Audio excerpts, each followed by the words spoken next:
بعض صورتوں کے اندر جہاد کرنا فرض عین ہو جاتا ہے، لازم ہو جاتا ہے۔ جیسے ہی علماء کی طرف سے جہاد کا فتویٰ یا جہاد پر کوئی گفتگو کی جاتی ہے، فوراً کہتے ہیں اللہ نہیں دیکھ رہا، اللہ ہی کر دے فلسطین کی مدد، ہم کیوں کریں۔ یہ کچھ اصول شریعت نے بیان کیے ہیں، ان اصولوں کے تحت رہ کر مجاہدین جہاد کرتے ہیں۔ اللہ کی راہ میں جہاد کرنے والا جب اس کو شہادت کا رتبہ ملتا ہے اور زخموں سے چور ہوتا ہے، اس کو اتنا درد ہوتا ہے جس طرح کسی انسان کو چونٹی کاٹتی ہے۔ جس علاقے کے اندر مسلمانوں پر ظلم ہو رہا ہے، اس علاقے کی سرحدیں جس مسلمان ریاست سے ملتی ہیں، سب سے پہلے اس مسلمان ریاست کے حکمران پر جہاد فرض ہوتا ہے۔ یعذبہم اللہ بایدیکم، اللہ چاہتا ہے کہ کافروں کو عذاب تمہارے ہاتھوں سے دے۔ میرے آقا صلی اللہ تعالی علیہ وسلم نے فرمایا وہ شخص، وہ مسلمان ساری زندگی ایک مرتبہ بھی جس کے دل میں شہادت کی تمنا نہ پیدا ہوئی، فرمایا ایسا مسلمان منافقت کی موت مرا۔ جتنے بھی اسلامی ممالک ہیں تقریباً تمام کے پاس اسلامی افواج موجود ہیں، ان کے پاس طاقت موجود ہے۔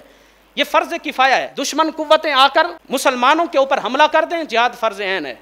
اسلامی حکمران حکم دے دے کہ مجاہدین کی ضرورت ہے، ہر بندہ جہاد کے اندر حصہ لے، جہاد فرض عین ہے۔ تیسری صورت یہ ہے کہ جب بندہ میدان جہاد کے اندر آ جائے، اب یا تو مرے یا تو مارے۔ ہر مسلمان حکمران ایک دستہ، ایک فوج ہر وقت صبح شام تیار رکھے جو مسلمانوں کے، اسلام کے دشمنوں کو منہ توڑ جواب دے سکیں۔ ظالم کا پنجہ کاٹیں، ظالم کا ہاتھ کاٹیں اور اس کو روکیں اور اسلام اپنی طاقت دکھائے۔ شروع اسلام کے اندر جب ابھی مسلمانوں کی قوت اور طاقت بظاہر بہت کم تھی، تو اس وقت اللہ رب العزت نے حضور صلی اللہ تعالی علیہ وسلم کو جو احکامات ارشاد فرمائے کہ قم فانذر، اے محبوب اٹھو اور اپنی قوم کو جہنم سے، اللہ کے عذاب سے ڈراؤ۔ اسی کے ساتھ اللہ نے حکم دیا فاصدع بما تؤمر واعرض عن المشرکین، اے محبوب آپ اس کام کو بڑے زور و شور سے کرو جس کا تمہیں حکم دیا گیا ہے، واعرض عن المشرکین، اور مشرکین سے اعراض کرو، یعنی آپ صرف اللہ کی توحید کی، دین اسلام کی دعوت دو۔ دین اسلام کی دعوت کے نتیجے میں جو لوگ آپ سے جھگڑنے کے لیے، لڑائی کرنے کے لیے آ جاتے ہیں، ان سے اعراض کرو۔ اور اللہ رب العزت نے حکم دیا وَاصْبِرْ عَلَىٰ مَا يَقُولُونَ وَاهْجُرْهُمْ هَجْرًا جَمِيلًا، اے محبوب جو کچھ کافر اور مشرک آپ کی دعوت حق کے بدلے میں آپ کو کہتے ہیں، اس پر آپ صبر کریں اور ان کو اچھی طرح چھوڑ دیں۔ جو لڑنے آتے ہیں ان کو چھوڑ دو، جو بات مانتے ہیں صرف ان کو بات اپنی سناؤ۔ یہ شروع کے اندر اسلام جب بنیادی مراحل میں تھا، اس وقت یہ حکم تھا کہ لکم دینکم ولی دین، ان کے لیے ان کا دین، تمہارے لیے تمہارا دین۔ لیکن جب اللہ نے اسلام کو بہت سارے باہمت افراد سے نوازا، حضرت عمر جیسے اسلام میں داخل ہوئے، حضرت سیدنا امیر حمزہ جیسے اسلام میں آئے، مولا علی جیسے، سیدنا صدیق اکبر جیسے، آہستہ آہستہ یہ افرادی قوت بڑھتی گئی، تو پھر اللہ رب العزت نے قرآن کریم کے اندر دوسرا حکم نازل فرمایا اذن للذین یقاتلون بانہم ظلموا وان اللہ علی نصرہم لقدیر، ان لوگوں کو جہاد کرنے کی، قتال کرنے کی اجازت دی گئی ہے جن پر ظلم کیا جاتا ہے، اور ان کی مدد اور نصرت کرنے پر اللہ خوب قادر ہے۔ یہ آیت اللہ نے قرآن میں نازل فرمائی۔ یہ دفاعی جہاد کا اس آیت میں اللہ کی طرف سے اجازت دی گئی اور حکم دیا گیا کہ جو کسی پر ظلم کرے، جس پر ظلم ہو رہا ہے، اب وہ تھپڑ کا جواب تھپڑ سے مار سکتا ہے۔ شروع میں صبر کا حکم تھا، جب آہستہ آہستہ دین اسلام کو اللہ نے افراد عطا فرمائے، طاقت اور قوت عطا فرمائی، اب دفاعی جہاد کا، دفاعی جنگ کرنے کا بھی حکم آ گیا اور اجازت دے دی گئی بڑے واضح الفاظ میں اذن للذین یقاتلون بانہم ظلموا۔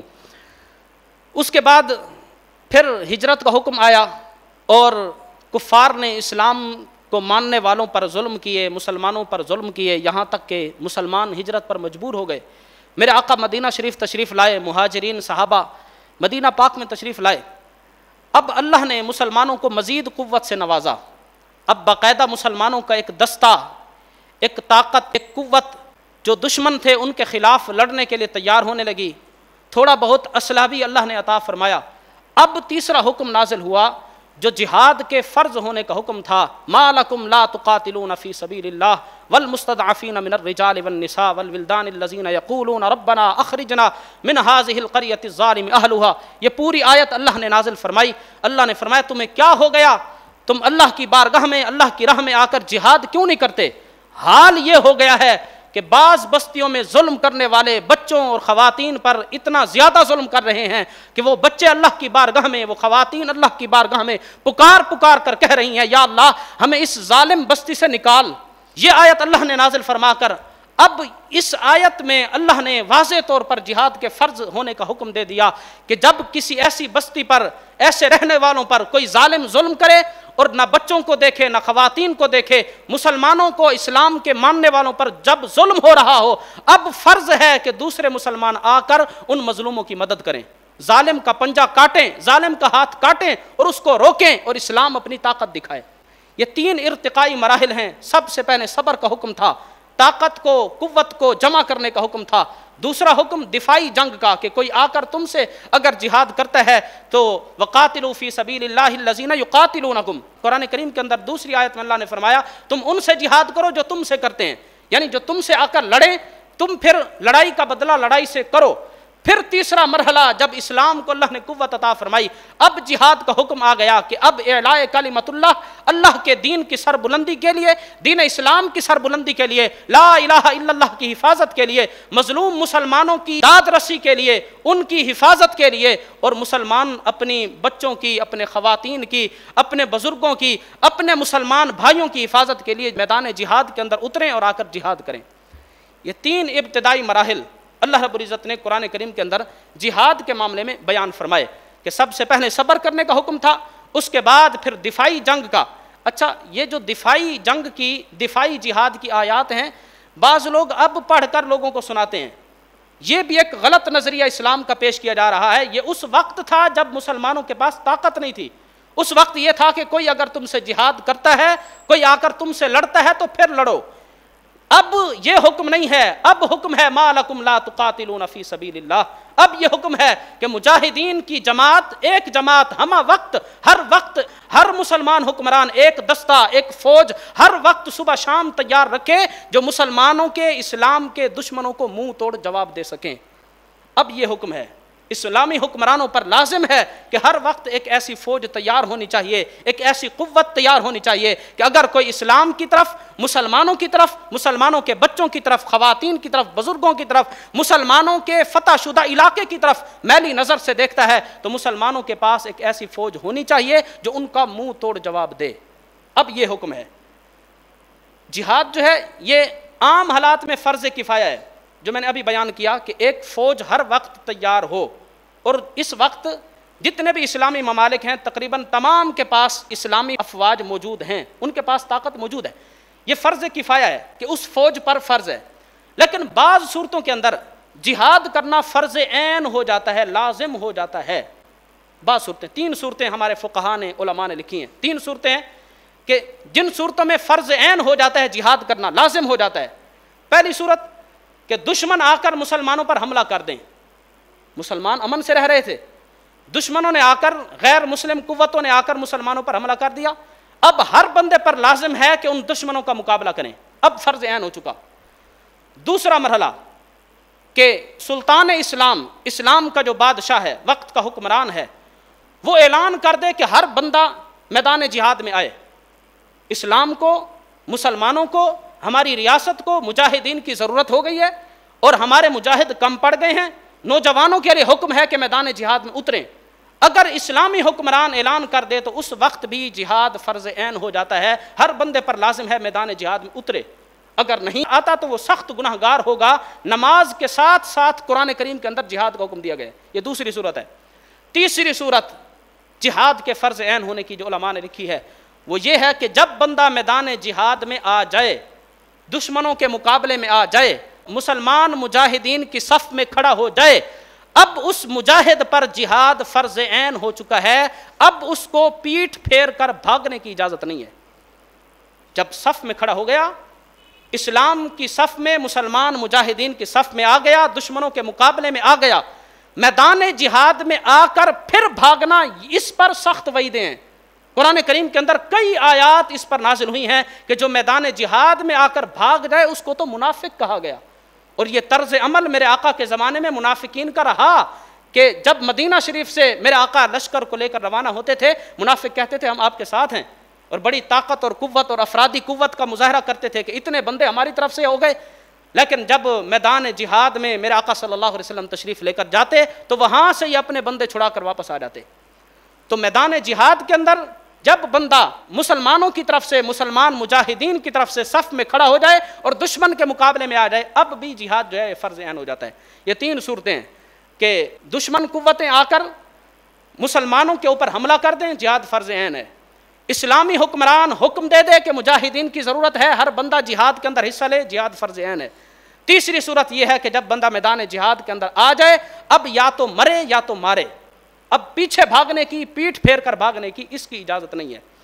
اور جو آج کل کی ہماری صورتحال ہے، جس طرح فلسطین ہے یا کشمیر ہے یا برما ہے یا جہاں جہاں بھی مظلوم مسلمان ہیں، تو ایسی صورت کے اندر قرآن کریم کی وہی آیت ما لکم لا تقاتلون فی سبیل اللہ والمستضعفین من الرجال والنساء، عورتوں میں سے، بچوں میں سے جو کمزور ہیں وہ پکار رہے ہیں اور کہہ رہے ہیں کہ ہماری مدد کو پہنچو.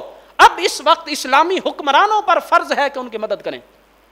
ہر بندے پر جہاد فرض نہیں ہے، یہ بھی آپ یاد رکھیں. اسلامی حکمران پر فرض ہے کہ جہاد کا اعلان کرے.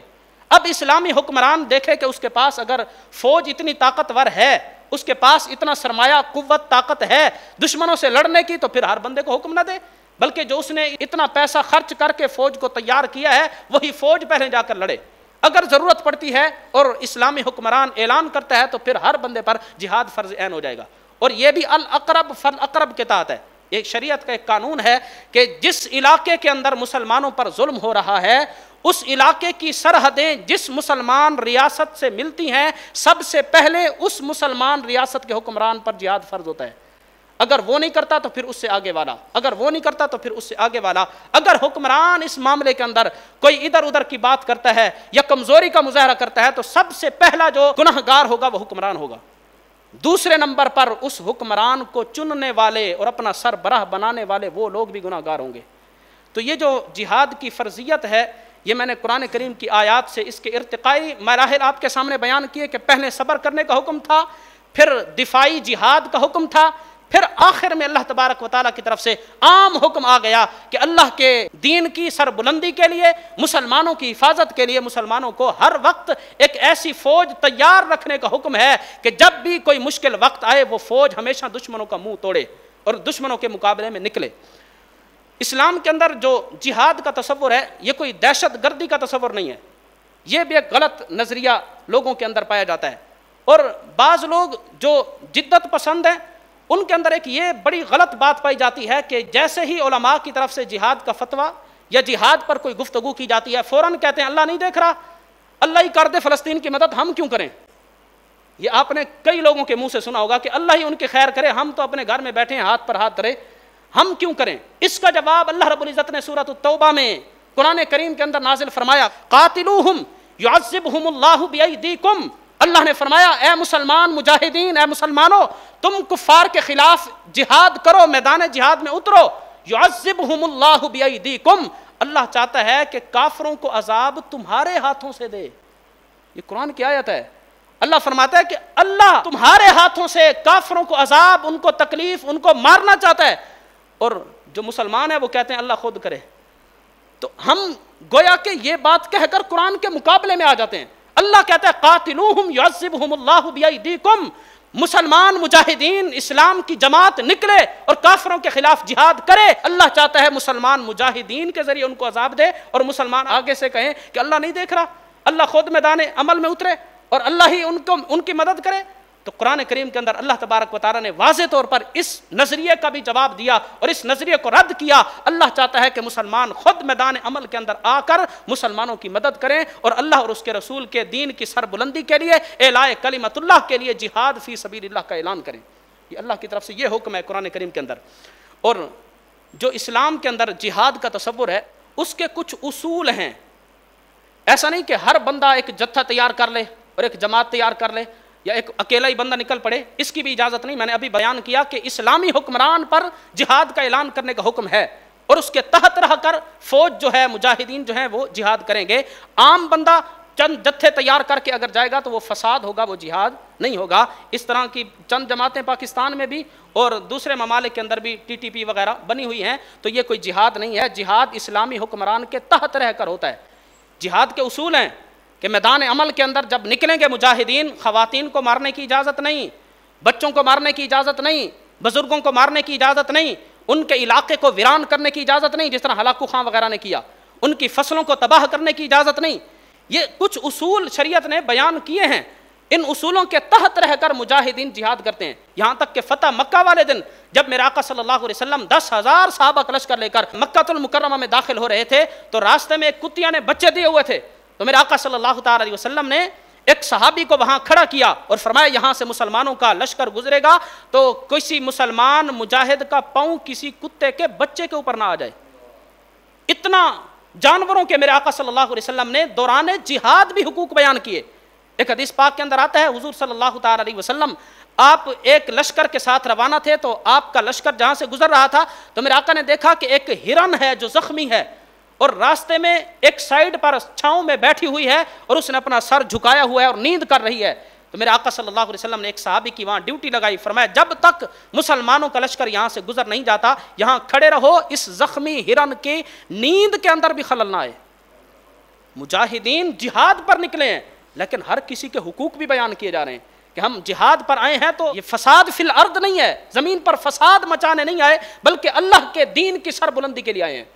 جب میدان جہاد کے اندر مجاہد نکلتا ہے تو اس کی فضیلت کے اندر بھی قرآن کریم کے اندر بہت ساری آیات موجود ہیں۔ اللہ رب العزت نے فرمایا وَلَا تَحْسَبَنَّ الَّذِينَ قُتِلُوا فِي سَبِيلِ اللَّهِ أَمْوَاتًا بَلْ أَحْيَاءٌ عِندَ رَبِّهِمْ يُرْزَقُونَ، فرمایا وہ مجاہد جو اللہ کی راہ میں جہاد کے لیے نکلا اور اللہ کی راہ میں اس نے جام شہادت نوش کر لیا، اللہ نے فرمایا اس کو تم نے مردہ شمار نہیں کرنا، مردہ گمان بھی نہیں کرنا، بلکہ اللہ کے ہاں وہ زندہ ہے اور اللہ اس کو خاص رزق بھی عطا فرماتا ہے۔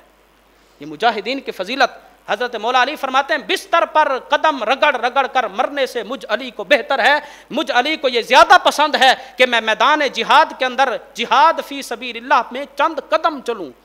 مولا علی فرمایا کرتے تھے۔ حضرت سیدنا خالد بن ولید رضی اللہ تعالیٰ عنہ آخری وقت موت کے وقت آپ کی یہ تمنا تھی اور خواہش تھی، اس کا آپ نے اظہار فرمایا، آپ نے فرمایا خالد تیرے جسم پر ایک بالشت ایسی جگہ نہیں بچی جہاں پر تیر یا تلوار کا کوئی زخم نہ ہو، تو میدان جہاد کے اندر موت کو تلاش کرتا رہا لیکن ہائے افسوس اے خالد تجھے موت آج بستر پر آ رہی ہے۔ یہ حضرت خالد بن ولید ہیں اور آپ نے اس تمنا کا اظہار کیا کہ کاش کہ مجھے موت میدان جہاد کے اندر آتی۔ یہ سارا سبق میرے آقا کا پڑھایا ہوا تھا۔ حضور صلی اللہ تعالی علیہ وسلم نے مسلمانوں کے سینے کے اندر جہاد کا کیسا تصور بنا کر بتایا اور جہاد کی کیسی فضیلت بیان فرمائی۔ میرے آقا نے فرمایا کہ جب ہر بندہ جنت میں چلا جائے گا، جنتی جنت میں پہنچ جائیں گے، حضور علیہ الصلوۃ والسلام نے فرمایا اس وقت اللہ پوچھے گا اے جنتیوں کوئی خواہش باقی ہے تو بتاؤ۔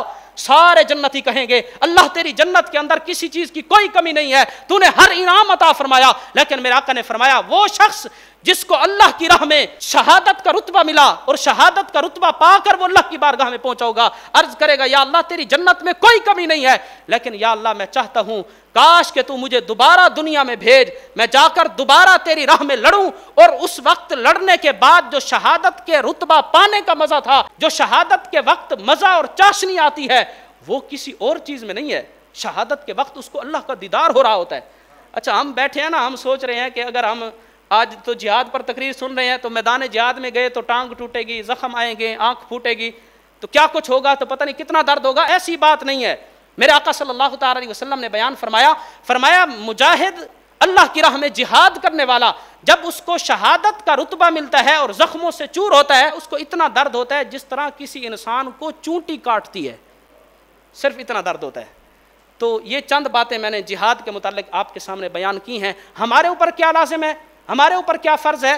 ہمارے اوپر فرض ہے کہ ہم ہر وقت تیار رہیں۔